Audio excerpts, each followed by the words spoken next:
this year when it comes to my early Oscar predictions video. And in fact, my own voting as a Critics' Choice member is right around the corner. Why so soon? Because we are the first awards show of the year this time. We're beating the Golden Globes to television, to announcements. So again, our voting is like about to start. We start voting on who should be nominated right before Thanksgiving. Those nominations will then be announced Friday, December 5th, and we'll start casting our final ballots December 22nd for an awards show right after New Year's, baby. Oh, pretty exciting. I'm excited. I'm always excited to vote and honored as a Critics' Choice member.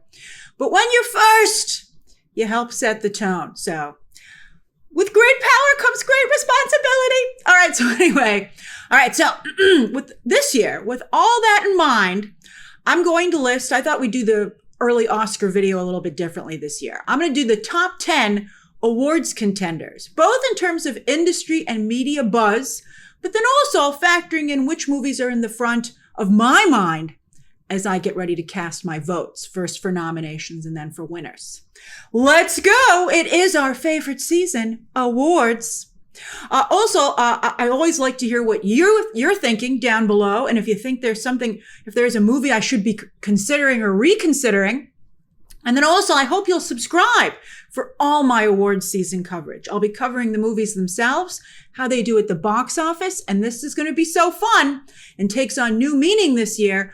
I'm going to be breaking down my Critics' Choice votes, both first for who I'm going to vote to be nominated and then who I'm going to vote to win. We're going to have a really good time. And so I hope you'll subscribe so you see those videos as soon as they go up. All right. Now, I know some of you like to work a top 10 backwards, but I think because of this is an Oscar top 10, I'm going to start with who I think the top awards contender is. One battle after another. That's right. It's first, baby. You know, it's crazy. This movie really does get better every time you watch it. And Warner Brothers knows that, by the way. They just sent me an email today saying, you want to see it in 70 millimeter? We'll pay for you to go and see it again. I've already seen it twice. I think that's good. And I'm still putting it first, right? But I think that Warner Brothers has positioned the film beautifully. I say that because it's already in theaters where it's doing pretty good. We're going to talk about that. Then there's also social media, then digital, and then of course, finally streaming. And as one battle after another goes through that process, I see it gaining momentum. Like, you know, that's what it's important. Like first you become like an awards darling, then like an industry media darling. And then you have to get, I think, that cinephile fan momentum as well. I think that really helps. Right now we're at the social media stage and I'm seeing, I don't know about you, but I'm seeing a lot of love for Leo in my timeline. Is it organic or a brilliant awards campaign that is designed to feel organic from the studio that made Barbenheimer happen? Who knows for sure? It's fun, but I definitely think something's percolating. I mean, I wasn't even considering voting for Leo for Best Actor before, but now I'm like, they're kind of winning me over. I suspect that One Battle After Another will in fact be nominated in every single major category and will potentially win at least one or two. The industry likes to spread out the Oscars, as you know. Right now, the industry sees it as the Best Picture frontrunner. And Paul Thomas Anderson, he ain't never won an Oscar. And I think the Academy's plans to fix that in 2026. That makes him very dangerous in both directing and writing. Sure, the film is very political. Oh, is it? Yes, it's extremely political, but it's also a fantastic thriller. And I think the more you watch it, the more those elements come to the foreground. With a third act right up there with No Country for Old Men and Breaking Bad. And if you pay attention to what social media has been highlighting, it has been that third act. As I said in my review, the final car chase through the desert is an instant cinema classic. Is Warner Brothers losing a ton of money on this? It sure is. I don't know where all those headlines are coming from. Maybe other studios who are competing, maybe from Warner Brothers saying, we didn't make any money on this, man. You know, it was an investment in cinema, but also in getting Oscars. And I think in that regard, it was a very wise investment. Plus, as other people are pointing out, there are other huge, again, you don't know if this is all manufactured or not, but it's fascinating to see it take shape. But Warner Brothers has had one of their best years ever, if not their best year, and all those other movies will help cover the loss on one battle after another. Warner Brothers is studioing the way you're supposed to studio. Too bad they will soon be swallowed by another studio. Marty Supreme. Look, as I always tell you, and I'm in fact telling you in this video, winning and even nominations are as much a factor of awards campaigns as they are the films themselves. Great movies sometimes don't get nominated because they just didn't find the right Academy, Academy voter hook. And that's an interesting thing to say because let's talk about Timothée Chalamet. I mean, I'm getting swept up in the Marty Supreme hype for sure. Haven't even seen it yet. Now I'm like, oh my gosh, Frontrunner. But I go back and forth on Timothée Chalamet. One moment, he's a brilliant actor with incredible range. Like when he was doing that Dune Wonka 1-2 punch, I was like, this guy is incredible. But I really didn't like his SAG acceptance speech. I think that it made him come across as incredibly immature and not someone who realizes how much luck has been a factor in his success. Now, of course, I respect the hustle. You got to have hustle. And I think that that's what a lot of people liked about his SAG speech. But I thought it was extremely insensitive to all the great actors out there who had bad luck and who never got their big break. I mean, everyone thinks they're going to be a Timothée Chalamet, but most people, 86% of SAG's members, don't even make a living wage. Most people are going to be, it's a very sad reality of pursuing acting as a profession, particularly with AI on the horizon. And I think Timothée Chalamet, it's tough. I get where he's coming from. And I think maybe he's the actor of his generation, right? Personifying not just the positives, but the negatives as well. And I think that's fascinating. He's complicated and real. And I think there's something to that too. Is Marty Supreme just uncut gems with ping pong? I think there's a good chance that it is, but I loved Uncut Gems and I didn't think that it got its due. And just like Julia Fox, for all the weirdness that followed, she was great in Uncut Gems. And the trailer so far has sparked my interest in Odessa A'zion's role here. I don't know if Marty Supreme's actually going to win any awards, although, just like Leonardo DiCaprio was very aggressively pursuing an Oscar, so is Timothée Chalamet. And I think right now, in this moment, it's working for him. So he might actually win. But I also think there's a chance that, like a lot of Timothée Chalamet movies, in the end of the day, even though it gets the nominations, doesn't actually win any of the major awards. Always a bridesmaid, Timmy. Poor Timmy. Wicked for Good. Yes, don't worry, it's very high up, but why not higher? Well, I think we have to be realistic, right? It's third, come on. But, I think that these big movies that are lavish productions that are a ton of money is spent on, and they make a ton of money, I think that Hollywood is afraid of the smaller movies dying out because of them. Back in the day, when there was room for all the films, big movies could and did win the major awards. As early as the first, I think Titanic maybe was the last film to really do that. Avatar got the first one got a lot of nominations. But since then, it's mostly been the tiny movies because I think that the Academy is trying to protect them and make sure that they continue to get made, right? Like if the big movies get everything from box office to awards, what would incentivize studios to make the smaller films, right? They need those Oscars too. They need the awards to look good. It's an important part. It's an important function. So that's why I think that's why Barbie got Barbied, and why I'm worried about Wicked, and also a little worried about Sinners too, to be honest with you, and why Avatar has fallen so far out of favor in terms of how the Academy votes. We're going to talk about Avatar and Sinners too.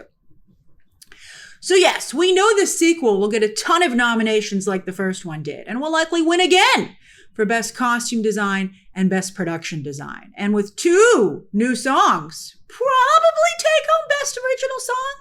Watch out for KPop Demon Hunters. That's a real threat. But here's what else I'd like to see. I'd like to see John M. Chu not get snubbed by the Oscars. Hey, over at Critics' Choice, we gave him Best Director last year. And I'd like to see Cynthia Erivo and or Ariana Grande actually win. Unfortunately, Erivo's category is very competitive, but the industry is actually predicting a win for Grande in supporting. I hope that holds. You know, Grande grew up in Hollywood, right? While Erivo is much newer. In fact, she's extremely new to being well received in North America. She had a very hard time for a while there. So yes, I would agree that Grande has the better shot of actually winning. I think she has I voted for her last time, but I think she really very much could win. Now, I know a lot of Wicked fans are hoping for a Lord of the Rings style recognition for the final film in a blockbuster series. But that was a trilogy and the films were spread out, not a back-to-back duo like Wicked. Although Wicked for Good finds itself in another race, the box office race. And I think it also has a shot, and people are hoping that this time it can join the $1 billion club. And how interesting has it been, and this has been a big part of Wicked's success as well, that another studio besides Disney has done live action fantasy so well. And here comes Sinners. Hey, I told you this list is partially, what I'm planning to vote for, thinking of voting for.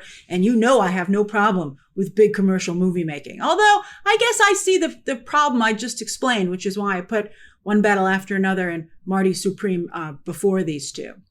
So yes, as I've been saying, I'm getting very nervous that Sinners as well as Wicked for Good are going to get Barbied, right? Tons of nominations, just a few minor wins, or maybe for some of them, no wins. Oh, that's scary. Warner Brothers, which was also behind Barbie, by the way, is pushing One Battle After Another very hard. And I'm sorry to tell you that as an awards voter, ain't nobody reaching out to me about Sinners. Thankfully, I remember they did mention it once early on. They were like, on a One Battle After Another discussion, they were like, and don't forget Sinners either. And I was like, I have not. After an incredible award season last year for horror fans have been hoping to continue that momentum with Sinners. And with up to 10 nominees, the Best Picture category can go up to 10. It's a shoo-in there. It'll definitely get a Best Picture nomination, as well as a nomination for Best Original Song. But it's not going to win going up against Wicked or K-pop. And it will surely get nominated in several craft categories too. But the real test here is if Ryan Coogler scores a directing nomination. He's never been nominated, despite getting Black Panther as the first comic book movie nominated for Best Picture. And a Black director has never won, period. Although Paul Thomas Anderson is a real threat in this category. And also, Michael B. Jordan, can he get a Best Actor nomination? Those are crucial. And that will give you, if Sinners gets those two nominations, it'll give you a better idea if they're a real contender to win any of the major Oscars. But to be honest with you, right now the industry is predicting wins for Sinners in just two categories: Best Score and the new category, Best Casting. And what is that going to be? Like some kind of ensemble award, yet it's the casting director who gets an Oscar and not the actors who were cast? I don't see that going over particularly well, maybe, especially if people feel that the film that wins has otherwise been snubbed. And get this! This is the lady who cast Sinners. Are these potentially going to be the two people who are the only ones who win an Oscar for Sinners? Oh boy. That would be a disaster for the Academy. I mean, it's also nominated, it's hopefully going to be nominated for Best Cinematography, but that would speak volumes in a bad way about where the industry still is. K-pop Demon Hunters, the new Frozen, only it didn't really play in theaters. Netflix is vehemently anti-theatrical, yet they have won a lot of Oscars. Best Picture remains elusive, but they did win Best Animated Feature back in 2022 with Guillermo del Toro's Pinocchio. Del Toro, of course, is an Oscar darling. There's no such talent. I mean, the people who made K-pop Demon Hunters are brilliant, but, there's no kind of somebody who has a history with the Academy there. But just like that year, Pixar nerfed it. So they're out. And while Zootopia won back in 2016, everyone seems to be on an anti-Disney kick these days. And maybe that includes the Academy. I think nobody wants Disney to feel they're just going to get this every year automatically. And I think you can always kind of feel that when it comes to Best Animated Feature. Now, nobody's really seen Zootopia 2 yet, but from the trailers, it does seem to have a very strong message, which could make it more competitive, about how reptiles should be allowed to be in the city of Zootopia. Both reptiles and birds were missing from the first film, as Disney chose to make Zootopia mammals only to focus on the predator-prey dynamic. And then they've spun that omission into this story that we all hope is going to be very meaningful.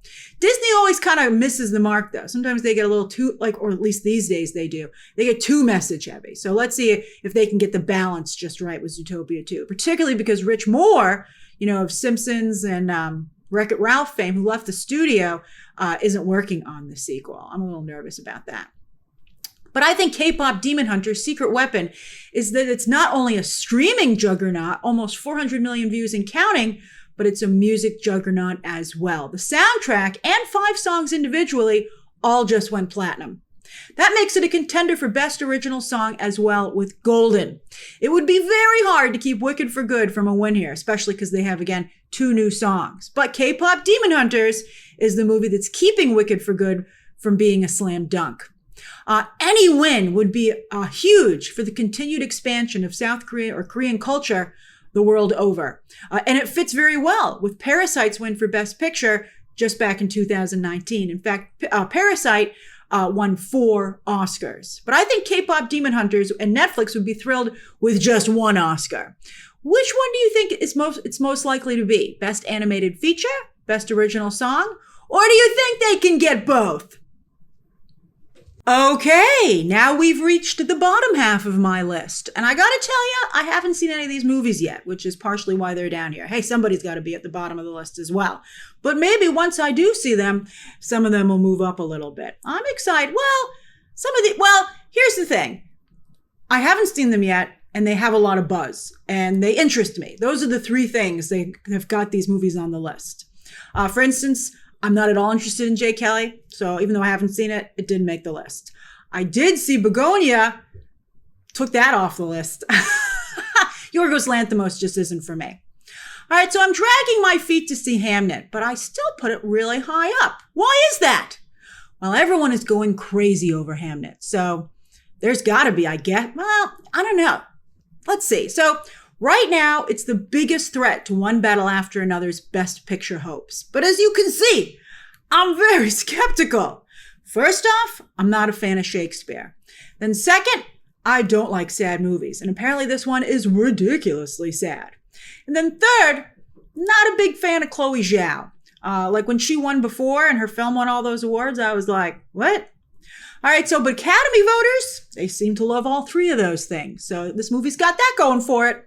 It also has Steven Spielberg and Sam Mendes producing. What a combo. So much pull there. And they are campaigning heavily for the film. I recently saw a headline where they were like, Steven Spielberg showed up for this Hamnet screening. And, for a lot of awards voters, they might just show up at these events to see Steven Spielberg and Sam Mendes. And that's going to help Hamnet a lot. The industry has also been trying forever to sell audiences on Jessie Buckley and Paul Mescal. I have not ever seen it. I'm like, what do you like about these 2? I don't see it. I mean, I am intrigued by the Bride trailer. That might be the movie that wins me over on Jessie Buckley. And I sure did love that Gladiator 2, the musical skit. I wish that Paul Mescal did more stuff like that. Maybe he'll blow me away as a Beatle. His career is crazy considering he's never been in a hit movie. So I need to see this. I do need to see it. I want to see it. I'm going to see it before I vote. And maybe I'll enjoy crying my eyes out. Probably not. Let's see. All right, so this movie would have to be so good for me to vote for it, but maybe it is. All right, then Frankenstein. Now, this is my kind of movie. As you know, I'm not the typical awards voter, as you can see, but I'm pretty excited about this film. The trailers have been incredible, right? And after last year's Nosferatu, which I also loved and voted for extensively, I'm ready to get back to gothic horror fantasy. However, when Guillermo del Toro misses, he really misses. And I have some fear that this might be Crimson Peak too. I also hated The Shape of Water. You leave that fish alone, lady. That fish didn't like her one bit. I'll never forget when she was fantasizing over breakfast and the fish was just like, breakfast. I was like, oh. All right, so anyway, I was, however, one of the few people mesmerized by his dark noir film, Nightmare Alley. That was so good. Nobody else liked it. All right, the reviews for Frankenstein so far are tepid. Although I heard it didn't have the best slate, the time to film at the festival, and that might have affected some of the earlier reviews. So I don't know. At the very least, it'll be cool to look at. I love Frankenstein's red gloves. Oh, Frankenstein. I love the red gloves. Blood on his hands. I get what you're going for, Del Toro. It is very over the top and obvious, but I'm still eating it up with a spoon. All right, so I'm very excited to see this movie. I'll be seeing it shortly and reviewing it. And I think that, to be honest with you, because the reviews haven't been great, I'm only seeing people say that it's probably get nominated in the craft categories. So, but that makes me feel, should Wicked for Good be a little worried? Because they already won in those categories, costume and production design. Also, it's considered a frontrunner for makeup. And the Academy they like to spread around the love. So maybe they'll feel it's Frankenstein's turn. Next, these two international films are hot on the awards circuit. But yet, well, they were hot on the festival circuit. But like the early festival circuit. And since then, nobody's talking about them, but they are still just so scalding hot that they still have buzz. Like what are their respective studios waiting for when it comes to their campaigns? Maybe they don't have a lot of money, so they're going to go for a last minute push. Both are expected to be nominated for Best Picture, although again, there's up to 10 spots to fill. But Wagner Moura from Narcos, he's expected to be a Best Actor nominee. And before Timothée Chalamet started to go, did start to have his hustle for Best Actor, Moura was considered the front runner to win, and could still be a surprise win. And then Sentimental Value is a contender in both supporting actor and actress. Both are also expected to be nominated for Best Original Screenplay, and of course, International Feature. And Sentimental Value has a slight edge, apparently. Sentimental Value is Norway's film this year, and the Skarsgårds they're not from Norway, but they have become one of Hollywood's famous families. A lot of respect there. Meanwhile, The Secret Agent is from Brazil, and as we all know from previous years, particularly last year, nobody is better than Brazilian fans at campaigning for their country's movies online. And they are a real force to be reckoned with. They make a difference, or you make a difference if you are one of those fans from Brazil. If you're a Brazilian cinephile, continue the good fight, because you do have power. All right, so both films, as I said, really need to start campaigning, because I haven't seen any buzz about them in the last few weeks. Sentimental Value hits theaters in the United States on November 7th, and The Secret Agent will come out, well, at least it's not widely said, but I did see somebody mention potentially December 5th. Have any of you seen either of these movies, either in your home countries or potentially on the festival circuit when people were talking about them? And the last movie that just made my list is Avatar, Fire and Ash. I almost didn't include it at all because no one's really talking about Avatar and Fire and Ash in any perspective, box office, awards.